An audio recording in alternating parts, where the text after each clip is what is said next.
Everyone, this is me doctor Sadaf Amreen और आज हम बात करेंगे किस तरीके से रिसर्च क्वेश्चन को डेवलप किया जाता है। एक अच्छा रिसर्च क्वेश्चन जो होता है रिप्रेजेंट किया जाता है किसके जरिए, बाय एन एक्रोनिम जिसे बोलते हैं फाइनल मैप्स। एफ फॉर होता है फीसिबल, आई फॉर होता है इंटरेस्टिंग एंड एन फॉर होता है noble, E for ethical, R for relevant, M for manageable, A for appropriate and P for potential value and publishability होनी चाहिए, S for systemic. तो ये एक एक्रोनिम है जो कि इस्तेमाल किया जाता है रिप्रेजेंट करने के लिए एक अच्छे रिसर्च क्वेश्चन को। एक अच्छा रिसर्च क्वेश्चन जो होता है is an asset as it detail the problem statement, further describe and define the issue under the study, add focus to the problem statement, guide data collection and analysis and set contents of the research.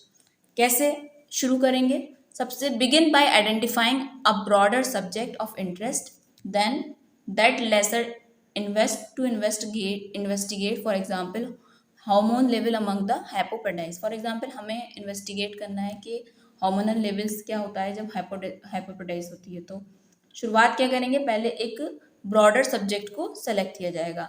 Do preliminary research करेंगे on the general topic to find out whether what research has already done, what literature already exist. फिर उसके बाद थोड़ा research की जाएगी कि इस top जो हमने लिया है, सब्जेक्ट सेलेक्ट किया है, जो हमने टॉपिक लिया है, उस पर क्या क्या रिसर्च हो चुकी है और क्या क्या उस पर लिटरेचर पहले से अवेलेबल है। Therefore one should begin with the information gap. तो यानी जो शुरुआत होगी वो इंफॉर्मेशन गैप से होगी। What do you already know about the problem. ठीक है, जो इंफॉर्मेशन गैप है आपने वही फिल करना है, उसी पे आपको रिसर्च करनी है।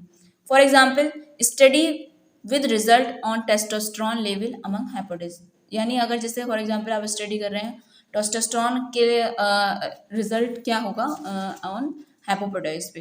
ठीक है, नेक्स्ट क्या आता है, what you still need to no.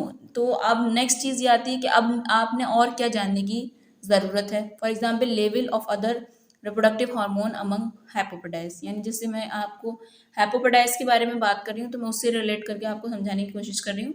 मान लीजिए जैसे कि हमें पता करना है कि बाकी हार्मोन्स का क्या लेवल रहता है हाइपोटाइज के दौरान। What are the implied question they need to know about a problem will lead to the few implied question. For example, each general question should be lead to the more specific question. For example, how hormone level differ. इस तरीके से आपने देखना है। Differ among the isolated hypopatides with respect to that in normal population. फिर narrow the scope and focus of research, for example assessment of reproductive hormone level among the isolated hypopatides and hypopatides those with associated abnormality। फिर उसको narrow करेंगे and focus करेंगे research पे, जिस तरीके से मैंने अभी बताया कि एसेस करेंगे रिप्रोडक्टिव हार्मोन्स का लेवल का among the isolated hypospadias and the hypospadias जिसके अंदर एबनॉर्मलिटीज है। Once question has been formed, जब एक बार क्वेश्चन बन जाएगा तो one should evaluate it and this is to realize if these would be the effective research question or if they are need more revising। ये आपने देखना है कि ये इफेक्टिव है या इसके अंदर और अभी क्लियर करने की ज़रूरत है। Is the research question clear? फिर अपने सवाल पूछेंगे अपने आप से। With so much research available on any given topic, research question must be as clear as possible. क्योंकि बहुत सारी रिसर्च अवेलेबल है इस टॉपिक पे, तो रिसर्च क्वेश्चन जो होना चाहिए बहुत ज़्यादा आपका क्लियर होना चाहिए to be effective in helping the writer direct his और her research. Is the research question focused? क्या आपका रिसर्च क्वेश्चन फोकस्ड है? रिसर्च क्वेश्चन जो होना चाहिए मस्ट बी स्पेसिफिक होना चाहिए, enough to be will be covered in the space available. Is the research complex? Is the research question is complex? Research question should not be answerable with the simple yes and no. Research question आपका ऐसा नहीं होना चाहिए कि simply हाँ और ना से उसका जवाब दिया जा सके, और by easily found fact. They should be instead require both research and analysis on the past part of the writer. Is the research question that is of interest to the researcher and the potentially useful to other? It is a new issue or a problem that need to be solved, or it is attempting to shed light on the previously researched topic. Is the research question is researchable? क्या आपका research question research के लायक है? Consider the available time and the required resources। ठीक है, उसके बाद ये सोचना है कि आपका जो रिसर्च क्वेश्चन है वो रिसर्चेबल भी है, फीसिबल भी है। Is the research question measurable and will the process produce data that can be supported और contraindicated. Is the research question too broad और टू नैरो, ये सारे आपने सवाल अपने करने हैं जब आप रिसर्च क्वेश्चन डेवलप करेंगे।